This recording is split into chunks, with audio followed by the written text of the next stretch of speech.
Hello दोस्तों, आप सभी लोगों का स्वागत है आपके अपने यूट्यूब चैनल इंग्लिश बाय आज़ाद में। अगर आपने अभी तक हमारे चैनल इंग्लिश बाय आज़ाद को सब्सक्राइब नहीं किया है तो चैनल को सब्सक्राइब कर दें और बेल आइकन प्रेस करना बिल्कुल मत भूलना, ताकि हम कोई भी वीडियो डालें तो आप लोगों तक नोटिफिकेशन सबसे पहले पहुंच सके, आप लोगों को वीडियो सबसे पहले मिल सके। तो सबसे पहले आप लोग ये बताओ, कमेंट बॉक्स में कमेंट करो कि आप लोगों को कोई क्वेश्चन में डाउट या फिर कोई क्वेश्चन तो नहीं है आप लोगों को। हमने जो पिछला लेक्चर करा दिया है, अगर किसी बच्चे का कोई डाउट या फिर कोई क्वेश्चन है तो आप लोग कमेंट बॉक्स में पूछ सकते हैं। और आप लोग ये कमेंट में ज़रूर बताना कि आप लोग कौन से शहर से या कौन से स्टेट से आप हमारा वीडियो देख रहे हैं। तो आप लोग बताओ कैसे हैं, अच्छे हैं कि नहीं, आप लोगों की पढ़ाई कैसी चल रही है। तो ये बताओ, सबसे पहले हमने जो आप लोगों को पिछला लेक्चर कराया था हार्ट के बारे में, सर्कुलेटरी सिस्टम हम लोग पढ़ रहे थे, परिसंचरण तंत्र, उसमें हम लोगों ने हार्ट के बारे में पढ़ लिया था।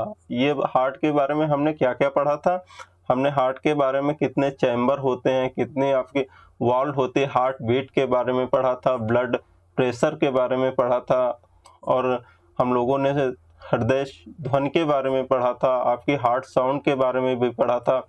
तो ये बताओ आप लोगों को समझ में आया था कि नहीं। आप लोगों को अगर कोई डाउट है तो आप लोग पूछ सकते हैं। आपके जितने भी क्वेश्चन बन सकते हैं हार्ट से हमने करा दिया था।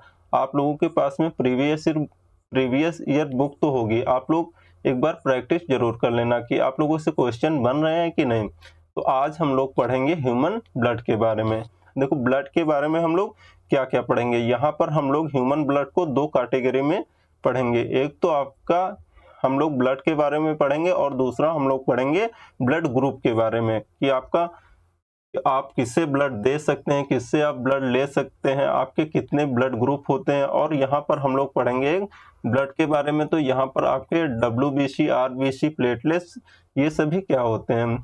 तो बिना देरी के हुए क्लास को स्टार्ट करते हैं। तो यहाँ पे देखो हमने लिखा है ह्यूमन ब्लड। तो ये बताओ सबसे पहले ह्यूमन ब्लड ही हमने क्यों लिखा है। यहाँ पर हमें पढ़ना है ह्यूमन ब्लड के ही बारे में। क्या सिर्फ मानव शरीर के अंदर ही आपका ब्लड होता है और किसी शरीर के अंदर में ब्लड नहीं होता है? सभी के अंदर ब्लड होता है। जैसे आपका भेड़, बकरी, घोड़ा, सांप, सभी के अंदर आपका ब्लड होता है। लेकिन यहाँ पे हमारा जो सिलेबस है उसमें आपका ह्यूमन ब्लड है, मानव रक्त। तो हमें यहाँ पे मानव रक्त के ही बारे में पढ़ना है और किसी के बारे में नहीं पढ़ना है। तो यहाँ पर हम लोग स्टार्ट करते हैं। तो यहाँ पे देखो आपका ह्यूमन ब्लड, अगर हम बात करें सबसे पहले आपका ब्लड, यहाँ पे आपका मानव रक्त आपका हो जाएगा, मानव रक्त, या फिर इसी को हम लोग बोलते हैं रुधिर, और आप लोग बोल चाल की भाषा में हम सभी बोलते हैं इसको खून। तो अगर हम यहाँ पे बात करें आप लोग, तो यहाँ पे सबसे पहले देखो, अगर हम बात करें ब्लड के बारे में डिटेल से आपका स्टडी करना क्या कहलाता है, तो ये कहलाता है आपका यहाँ पे हिमेटोलॉजी। आपका हिमेटोलॉजी आपका ये हो जाएगा। अगर हम बात करें आपका जो स्पेशलिस्ट होते हैं, विशेषज्ञ होते हैं ब्लड के, उसे हम लोग क्या कहते हैं, उन्हें हम लोग कहते हैं हेमेटोलॉजिस्ट। हेमेटोलॉजिस्ट आपके लॉजिस्ट ये आपके होते हैं। तो यहाँ पे देखो, जैसे आपको ब्लड के बारे में डिटेल से अध्ययन करोगे तो उसे हम लोग कहेंगे हेमेटोलॉजी। अगर मान लो आपके ब्लड में, भगवान करे ऐसा ना हो किसी के साथ में, अगर मान लीजिए कैसे हो भी गया, आपके ब्लड में इन्फेक्शन हो गया, तो आप लोग किसे दिखाओगे? ब्लड वाले डॉक्टर को दिखाओगे ना कि आप दिखाओगे उसे ऑर्थियोलॉजिस्ट दिखाओगे, ना कि आपको बोन्स वाले डॉक्टर्स को दिखाओगे। आप किसे दिखाओगे? ब्लड वाले डॉक्टर को, क्योंकि आपके ब्लड में इन्फेक्शन है। तो उसे हम लोग ब्लड के जो विशेषज्ञ होते हैं, डॉक्टर होते हैं, उन्हें हम लोग क्या कहते हैं? हिमेटोलॉजिस्ट कहते हैं। तो ये बताओ आप लोगों को इतनी बातें क्लियर हैं कि नहीं। अब हम बात कर लेते हैं ये आपका ब्लड होता क्या है, ये क्या होता है। तो यहाँ पे ये आपका होता है कनेक्टिव टिश्यू होता है, कनेक्टिव आपका टिश्यू ये आपका होता है संयोजी ऊतक। तो यहाँ पर हमने लिखा ऊतक। तो यहाँ पर आप लोगों को पता होगा कि ऊतक हम लोग किसे कहते हैं। आपका टिश्यू क्या होता है? आपके जब बहुत सारे आपके ऑर्गन बनते हैं तो आपका बनता है क्या? टिश्यू बनता है। तो हमारा जो ब्लड है ना, उसमें आपके बहुत सारे ऑर्गन्स पाए जाते हैं। तो यहाँ पर आप लोग सबसे पहले ये इमेज देखो, तो यहाँ पर आप लोगों को पता चलेगा। यहाँ पे देखो आपका ये क्या है, ये आपकी एक ब्लड वेसल्स है, ये आपकी रुधिर वाहिकाएं हैं, ये आपकी ब्लड वेसल्स है। तो देखो आपके ब्लड में क्या क्या पाया जाता है। यहाँ पे देखो आपको ये रेड कलर के आपके पेड़े जैसे दिख रहे हैं ना, इसे हम लोग कहते हैं रेड ब्लड सेल, मतलब आरबीसी। उसके बाद यहाँ पे देखो ये आपके व्हाइट ब्लड सेल, प्लाज्मा, आपके प्लेटलेट्स, इसके इन सभी के बारे में हम पढ़ेंगे यहाँ पर। तो यहाँ पर देख लो ये क्या है, ये आपकी सेल्स हैं। जब ये सारी सेल्स बनती हैं, मिलती हैं बहुत सारी, जब आपकी सेल्स मिलती हैं तो आपका क्या तैयार होता है, आपका टिश्यू तैयार होता है, आपका ऊतक बनता है। तो यहाँ पर हमने क्या लिखा कि आपका ब्लड क्या है, यही तो हमने यहाँ पे देखा, ब्लड क्या है, आपका कनेक्टिव टिश्यू है, संयोजी ऊतक है। तो ये बताओ आप लोगों को बात क्लियर हुई कि नहीं। जैसे कि मान लो अगर आपने यहाँ पर मान लीजिए आपके ब्लड में, आपके शरीर में क्या है, ब्लड है। ब्लड कहाँ होता है, आपके आर्टरी में होता है, धमनियों में होता है, आपका ब्लड होता है। तो यहाँ पर मान लीजिए आपका, जैसे आपके लंग्स, फेफड़े में आपका कोई प्रॉब्लम है, तो आपको ब्रेन तक संदेश पहुंचाना है, तो वो किसके थ्रू जाएगा। ऐसा तो है नहीं आपके जो लंग्स हैं ये डायरेक्ट उठ के जाएंगे ब्रेन के पास में कि हमें यहाँ पर कोई प्रॉब्लम है, ये हमारी समस्या है, इसे सॉल्व करो, ऐसा तो है नहीं ना। तो हमारे जो नसें हैं, नर्व्स हैं, उसमें क्या दौड़ रहा है, उसमें आपका वेन्स जितनी है आपकी सभी, उसमें आपका ब्लड्स, आपका रुधिर दौड़ रहा है। तो वही रुधिर जो है हमारे 24 घंटा 7 दिन पूरा ब्लड घूम रहा है। तो वही आपका जो संदेश है ब्रेन तक, वही ब्लड के थ्रू आपका पहुंचता है कहीं भी प्रॉब्लम हो। तो इसे हम लोग कहते हैं संयोजी ऊतक। ये बताओ आप लोगों को इतना समझ में आया कि नहीं। अब हम बात करेंगे, ये जो होता है ना, ये आपका टिश्यू किस फॉर्म में होता है, ये आपका लिक्विड फॉर्म में होता है, ये आपका तरल होता है, ये आपका लिक्विड फॉर्म में होता है, तरल होता है। ये आपका कैसा ऊतक होता है, ये आपका लिक्विड ऊतक होता है। तो यहाँ पर हम अगर बात करें, ये बताओ सबसे पहले यहाँ पे हम बात कर लेते हैं ब्लड की। तो ये बताओ अगर ब्लड, तो ये बताओ सबसे पहले क्या ब्लड, जब हम माँ के गर्भाशय में होते हैं तो क्या डायरेक्ट ब्लड हमारा बनना स्टार्ट हो जाता है, क्या डायरेक्ट हमारा जो आपका हार्ट है, किडनी है, आपके लंग्स हैं, वो डायरेक्ट बनना तैयार हो जाते हैं? नहीं, सबसे पहले क्या होता है ना, सबसे पहले आपके लेयर तैयार होते हैं। यहाँ पे देखो, यहाँ पे अगर हम बात करें ह्यूमन ब्लड में, तो यहाँ पे ये कैसा ऑर्गन है अगर हम बात करें, क्योंकि यहाँ पे देखो जब बहुत सारे ऑर्गन बनते हैं तभी आपका टिश्यू बनता है, ऊतक बनता है। अगर हम बात करें यहाँ पे आपका ये जो ब्लड है, ये आपका कैसा ऑर्गन है, तो ये हमारा मीजोडर्मल ऑर्गन है, मीजो आपका डर्मल, मीजोडर्मल आपका ऑर्गन है, इसे हम लोग कहते हैं इस ब्लड को मीजोडर्मल ऑर्गन। अब हम बात करेंगे ये मीजोडर्मल होता क्या है, यहाँ पर आप लोग अच्छे से देखना एक बार। तो यहाँ पर अगर हम बात करें, जैसे मान लीजिए आप कोई बच्चा है, वो माँ के गर्भाशय में है, तो डायरेक्ट तो उसके आपके हार्ट, किडनी, लंग्स तो बन नहीं जाते हैं। सबसे पहले क्या, सबसे पहले आपकी जर्म्स लेयर तैयार होती हैं, आपकी लेयर, 3 लेयर बनती हैं सबसे पहले। ये मान लीजिए दूसरी लेयर, इसको थोड़ा सही से बना देते हैं, यहाँ पे देखना, यहाँ पे थोड़ा अच्छे से ध्यान देना। सबसे पहले क्या होता है, सबसे पहले 3 लेयर बनती हैं, उसके बाद ये आपकी क्या है, ये आपकी जर्म लेयर है। अगर आपकी बात करें हम, ये आपकी जो सबसे बाहर वाली लेयर, इसे हम लोग क्या कहते हैं, ये आपकी लेयर है जो, इसे हम लोग कहते हैं एक्टोडर्म। आपका हिंदी नाम सेम है, एक्टोडर्म लेयर होती है ये आप। उसके बाद अगर हम ये बात करें बीच वाली, मिडिल की बात करें, तो इसे हम लोग कहते हैं मीजोडर्म, मीजोडर्म। अगर हम बात करें ये सबसे इनर वाली, इसे हम लोग क्या कहते हैं, ये आपकी होती है, इसे हम लोग कहते हैं इंडोडर्म, इंडोडर्म, इंडोडर्म लेयर। तो यहाँ पर ये बताओ आप लोगों को इतना समझ में आया कि नहीं, क्योंकि देखो जब बच्चा आपका माँ के गर्भाशय में होता है तो उसमें डायरेक्ट आपके ऑर्गन्स नहीं बनते हैं, डायरेक्ट आपके टिश्यू नहीं बनते, उसमें आपकी सबसे पहले 3 लेयर बनती हैं। तो यहाँ पे आपकी ये जो सबसे बाहरी लेयर होती है इसे हम लोग क्या कहते हैं, एक्टोडर्म, और जो आपकी बीच में होती है इसको हम लोग क्या कहते हैं, मेसोडर्म, और जो आपकी इनर साइड सबसे अंदर होती है तो इसे हम लोग कहते हैं एंडोडर्म। अब हम बात करते हैं एक्टोडर्म। ये जो एक्टोडर्म होती है ना, इस वाली आपकी सेल से क्या बनता है, इस वाली सेल से आपका बनता है स्किन। जो आपकी बाहरी त्वचा दिखाई दे रही है ना, यही बनती है आपकी स्किन। जो एक्टोडर्म आपकी लेयर होती है ना, इसी से हमारी बनती है स्किन। अगर हम बात करें मेसोडर्म, इसमें आपका हमारा क्या बनता है, इससे हमारा बनता है ब्लड, इसी से हमारा बनता है ब्लड, और इसी से हमारा बनता है कार्डिक मसल्स। आपके जो हार्ट की मसल्स है ना, इसी से बनते हैं मेसोडर्म से। उसके बाद अगर हम बात करें इसमें एंडोडर्म, इसमें आपकी कौन कौन से ऑर्गन बनते हैं, इसमें आपके लंग्स हो गए, आपके किडनी हो गए, और इससे आपकी हो गई छोटी आंत, बड़ी आंत, इसी से बनती है आपकी जो होते हैं एंडोडर्म। तो ये बताओ आप लोगों को इतना समझ में आया कि नहीं। यहाँ पे देखो हमने क्या कहा कि आपका जो ब्लड होता है ये आपका कौन सा ऑर्गन होता है, हमने कहा मेसोडर्मल आपका ऑर्गन होता है, मेसोडर्मल आपका सेल होता है। लेकिन हमने यहाँ पर आप लोगों को बताया कि जब आपका बच्चा गर्भाशय में होता है, माँ के गर्भाशय में होता है, तो उसमें आपके डायरेक्ट ऑर्गन्स नहीं बनते हैं, उसमें आपकी सबसे पहले 3 लेयर्स बनती हैं। जो आपकी सबसे बाहरी लेयर होती है उसे हम लोग कहते हैं एक्टोडर्म। ये किसका निर्माण करती है, ये आपकी स्किन का निर्माण करती है। उसके बाद आपकी जो मिडिल वाली आपकी लेयर होती है ये क्या कहलाते हैं, मेसोडर्म।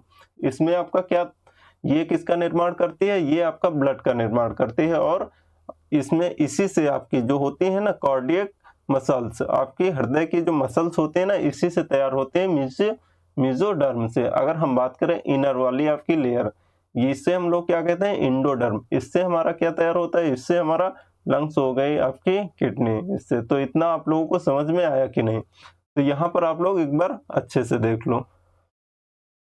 यहाँ पर हमने क्या कहा, रुधिर एक तरल आपका सर्कुलेटरी ऑर्गन है। तो ये हमने आप लोगों को बता दिया। यहाँ पर हमने आप लोगों के लिए अच्छे से लिख दिया है ताकि आप लोगों को कोई प्रॉब्लम ना हो।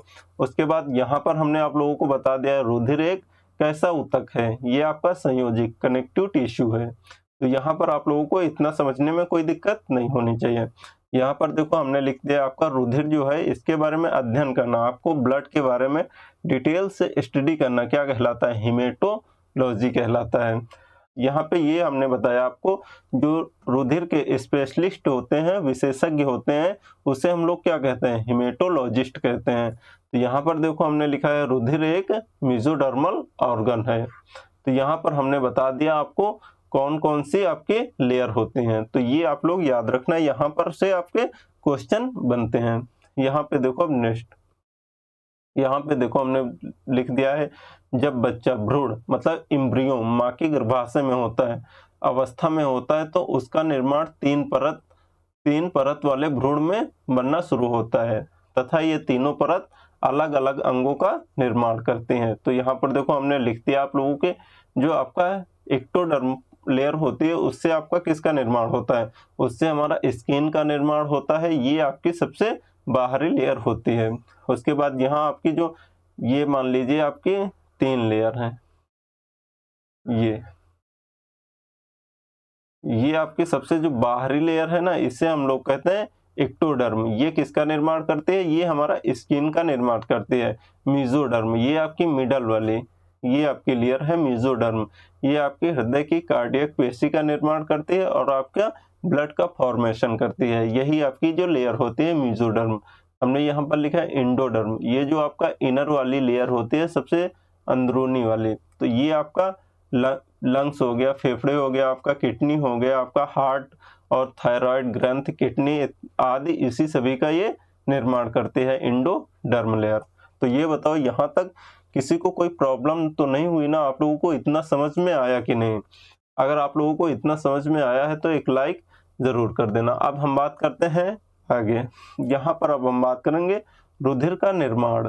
तो यहाँ पर देखो आपका जो रुधिर होता है, आपका ब्लड होता है, इसका फॉर्मेशन, ये आपका जो रुधिर है ये बनता कहाँ पर है, ये आप हम अब बात करेंगे इसके बारे में। तो यहाँ पे देखो आपका ये जो ब्लड है ना ये कहाँ पे बनता है, ये आपका बनता है बोन्स में, ये आपका हड्डी में बनता है। तो यहाँ पर देखना, ये मान लीजिए आपकी ये बोन्स है, ये आपकी एक बोन्स है, यहाँ पर हम बना देते हैं, ये आपकी बोन्स है। आप लोगों ने देखा होगा ऐसी बोन्स तो देखा होगा, अगर नहीं देखा होगा तो कुत्तों के पास तो देखा होगा, वो लेकर घूमते रहते हैं। तो यहाँ पे देखो जितनी हमारी बोन्स होती है ना वो अंदर से खोखली होती हैं।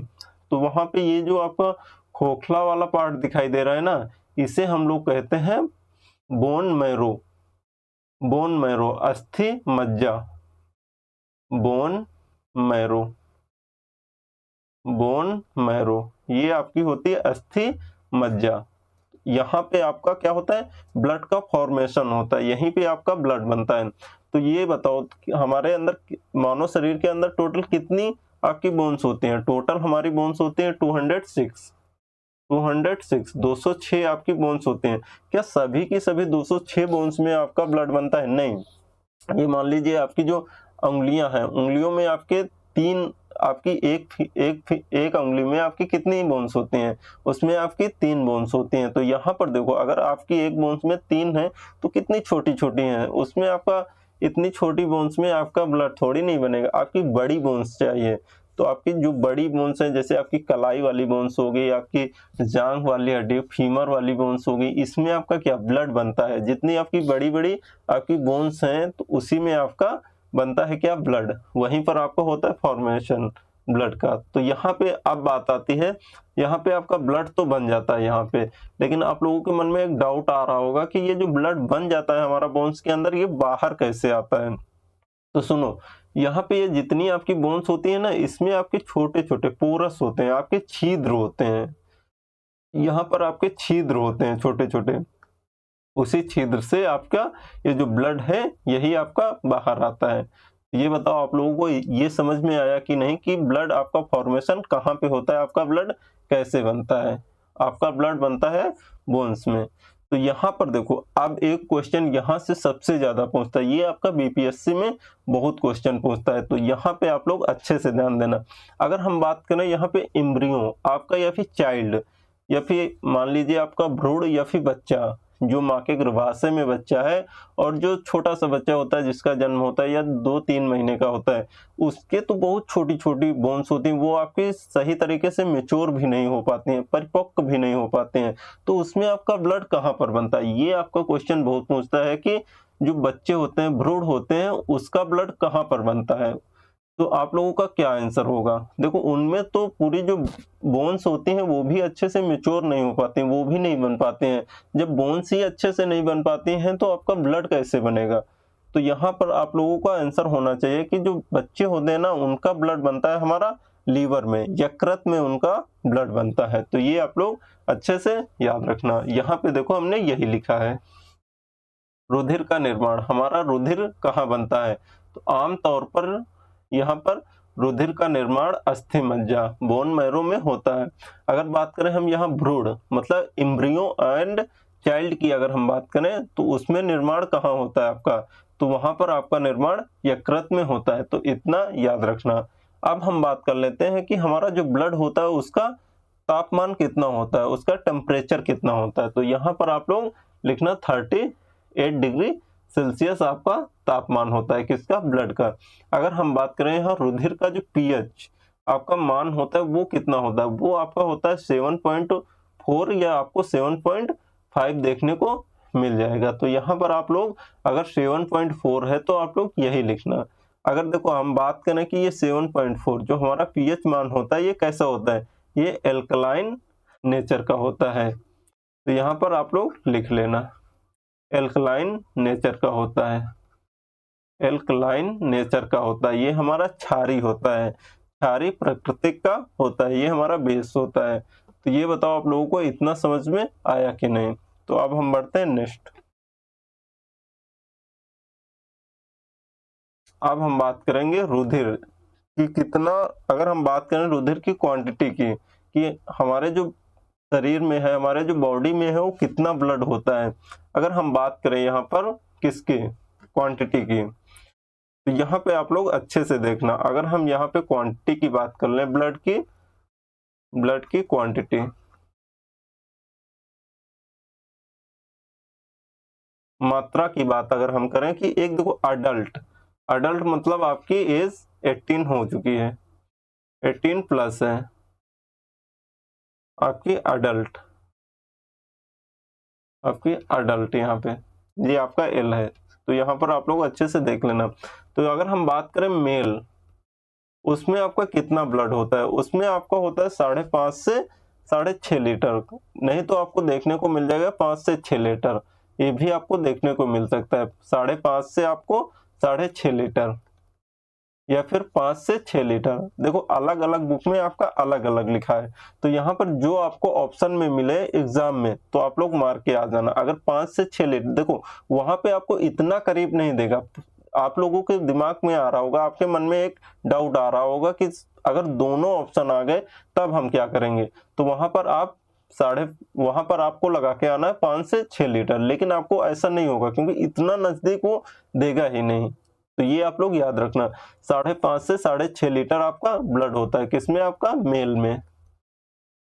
आपका पुरुष में कितना ब्लड होता है, आपका 5.5 से 6 लीटर। अगर हम बात करें एक अडल्ट फीमेल में कितना ब्लड होता है, तो यहाँ पर देखना, यहाँ पर अगर हम बात करें मेल की तुलना में फीमेल के 1 से आधा लीटर आपका ब्लड कम होता है। तो यहाँ पर आप लोग लिख सकते हैं 4.5 से 5.5 लीटर, 4.5 से 5.5 लीटर ये आपका ब्लड होता है। किसमें, फीमेल में। ये कम क्यों होता है, 1 लीटर कम क्यों होता है, तो यहाँ पर देखो अगर हम बात करें कि फीमेल में आपका कम क्यों होता है, तो जो फीमेल है ना उनमें ये मान के चलो हर महीने उनका मेंस्ट्रुअल आपका साइकिल होता है, मासिक चक्र होता है, तो उसमें ब्लड निकल जाता है, उनका कम से कम ब्लड निकल जाता है 1 से 1.5 लीटर, 1 लीटर तो मान के चलो, 1 लीटर नहीं तो आप मान के चलो कम से कम 400-500 ml तो आपका उनका ब्लड निकल ही जाता है। तो इसीलिए आपका जो फीमेल होती है मेल की तुलना में 1 लीटर आपका ब्लड कम रहता है। तो ये बताओ आप लोगों को ये बात क्लियर हुई कि नहीं।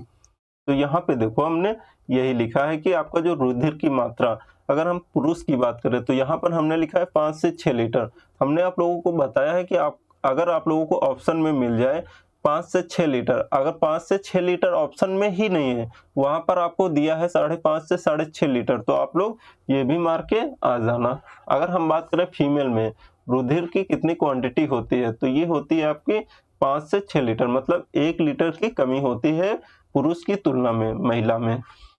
तो यहाँ पे देखो हमने ये आपका जो है ये बहुत ही इंपॉर्टेंट है कि रुधिर की जो मात्रा होती है, क्वांटिटी होती है ब्लड की, वो हमारे शरीर की कुल वजन की, मान लीजिए हमारा कितना वजन, मान लीजिए आपका 100 kg है, आपका 100 kg में आपका 7% सिर्फ ब्लड होना चाहिए। तो ये आप लोग याद रखना कि रुधिर की मात्रा हमारे शरीर की कुल वजन का 7% होनी चाहिए। अब हम देखते हैं नेक्स्ट। यहाँ पे देखो अगर हम बात करें अब कलर की, तो यहाँ पर आप लोग अच्छे से देखना, कलर की हम लोग अब बात कर लेते हैं। तो यहाँ पे देखो आपका ब्लड का कलर कैसा होता है, अगर ह्यूमन ब्लड की हम बात करें तो इसका कलर कैसा होता है। तो यहाँ पे ये बताओ, सबसे पहले यहाँ पर ये तो होता है आपका रेड। कोई ऐसा है बच्चा जिसका ब्लड का कलर जो ब्लू हो, पिंक हो, वैसे तो अगर लड़कियों से पूछा जाता कि आपका ब्लड का कलर कैसा कर दिया जाए, तो लड़कियां तो सबसे ज्यादा कहते हैं हमारे ब्लड का पिंक कर दो कलर, क्योंकि उनको पता नहीं क्यों पिंक इतना ज्यादा पसंद है। तो यहाँ पे हम लड़कों को तो कोई कलर का फर्क ही नहीं पड़ता है क्या है क्या नहीं, क्योंकि कहते हैं ना कि कौवा कितना भी सज ले वो कभी भी कबूतर नहीं बन सकता है, तो हम लोगों को कोई फर्क ही नहीं पड़ता है। तो यहाँ पर देखो अगर हम बात करें कलर की, तो जितने भी हैं सभी का, ह्यूमन जितने भी हैं उन सभी का ब्लड कैसा है, रेड है। चाहे आप ब्लड से पता ही नहीं लगा सकते हैं कि ये कौन से धर्म का है, कौन सी जाति का है, क्योंकि देखो भगवान ने बहुत सोच समझ के बनाया है कि देखो पहले तो कोई जाति वाति नहीं थी, कोई धर्म नहीं था। जब हम यहाँ पृथ्वी पर आए तभी हम ही लोगों ने बनाया है कि यहाँ पे धर्म होना चाहिए, जाति होनी चाहिए। तो ये बातें छोड़ो, ये तो सब अलग की बातें हैं। यहाँ पर हम बात कर रहे हैं ह्यूमन ब्लड के कलर की। तो कैसा होता है, सभी का रेड होता है। तो यहाँ पे देखो रेड जो होता है ये किसकी वजह से होता है, ये आपका हीमोग्लोबिन, ये आपका हीमोग्लोबिन की वजह से, हीमोग्लोबिन की वजह से। देखो हीमोग्लोबिन तो आपका एक, इसी की वजह से आपका जो ब्लड है ना ये आपका होता है रेड। लेकिन हीमोग्लोबिन में आपका होता क्या है, हीमोग्लोबिन में पाया जाता है ये आपका पिगमेंट, जो कलर रेड होता है ना ये इसमें आपका पिगमेंट होता है। पिगमेंट मतलब वर्णक, वर्णक कौन सा होता है, हीमोग्लोबिन। इसी की वजह से आपका ब्लड रेड होता है। तो यहाँ पे देखो आप लोग दिख रहा होगा, यहाँ पर आपको हीमोग्लोबिन, यहाँ पर अगर हम बात करें हीमोग्लोबिन की तो यहाँ पर आप लोग थोड़ा अच्छे से ध्यान देना। यहाँ पर अगर हम बात करें हीमोग्लोबिन की, हीमोग्लोबिन, यहाँ पे देखो आपको दिख रहा है हीमो, यहाँ पे, उसके बाद यहाँ पे आपको ग्लोबिन। तो यहाँ पर अगर हम बात करें हीमो तो इसमें क्या होता है, ये आपका होता है, ये आपका होता है आयरन कंपाउंड। क्योंकि देखो अगर हम बात करें यहाँ पर आपका कंपाउंड नहीं होगा, इसमें हमारे ब्लड में क्या होता है, आयरन पाया जाता है। ये तो आप लोगों को पता हो आयरन किस फॉर्म में पाया जाता है, फेरस के फॉर्म में, Fe+2 इसके फॉर्म में पाया जाता है हमारा ब्लड, ये लिक्विड फॉर्म में होता है। तो यहाँ पे हमारे ब्लड में क्या पाया जाता है, आपका आयरन पाया जाता है। तो आप लोगों ने देखा होगा आयरन, आयरन में जब आपका पानी पड़ता है, ऑक्सीजन पड़ता है, तो आयरन का कलर कैसा हो जाता है, लोहे का कलर कैसा हो जाता है, तो रेड हो जाता है कि नहीं। तो जो हमारा ब्लड होता है उसमें क्या पाया जाता है, उसमें तो हमारा ऑक्सीजन पाया जाता है। ऑक्सीजन जब इसी से क्रिया करता है किससे, आपका आयरन से, तो कलर कैसा हो जाता है हमारे ब्लड का, रेड हो जाता है। तो ये बातें जो हमारा क्रिया अपक्रिया ये किस में पढ़ेंगे, ये हम लोग वहां पे देखेंगे, कहाँ पर, केमिस्ट्री में। तो वहां की ये बातें हैं। तो यहाँ पे सिर्फ इतना जानो कि हमारे ब्लड में क्या पाया जाता है, ये हमारे ब्लड में आयरन पाया जाता है, आयरन कंपाउंड पाया जाता है। ये किस फॉर्म में पाया जाता है, ये फेरस के फॉर्म में पाया जाता है। यहाँ आपका ये ग्लोबिन क्या होता है, ये आपका होता है प्रोटीन, ये आपका ग्लोबिन का मतलब होता है प्रोटीन। तो यहाँ पर अब हम देखते हैं, यहाँ पे देखो यहाँ पर हमने लिखा है कि रुधिर का रंग कैसा होता है, रुधिर का रंग होता है लाल होता है। इसका रंग, इसमें क्या मौजूद होता है, इसमें जो मौजूद होता है हमारे ब्लड में ये होता है हीमोग्लोबिन। ये हमारा हीमोग्लोबिन क्या है, ये एक प्रकार का वर्णक होता है। तो इतना तो आप लोगों को क्लियर होना चाहिए। अगर हम यहाँ पर बात करें हीमोग्लोबिन की, हीमोग्लोबिन में आपका हमने बताया दिया है कि हीमो का मतलब होता है आयरन कंपाउंड। ये किसके फॉर्म में होता है, ये फेरस के फॉर्म में होता है। और यहाँ पे हमने लिख दिया ग्लोबिन का मतलब होता है प्रोटीन। तो यहाँ पर आप लोगों को ये बात अच्छे से क्लियर होनी चाहिए।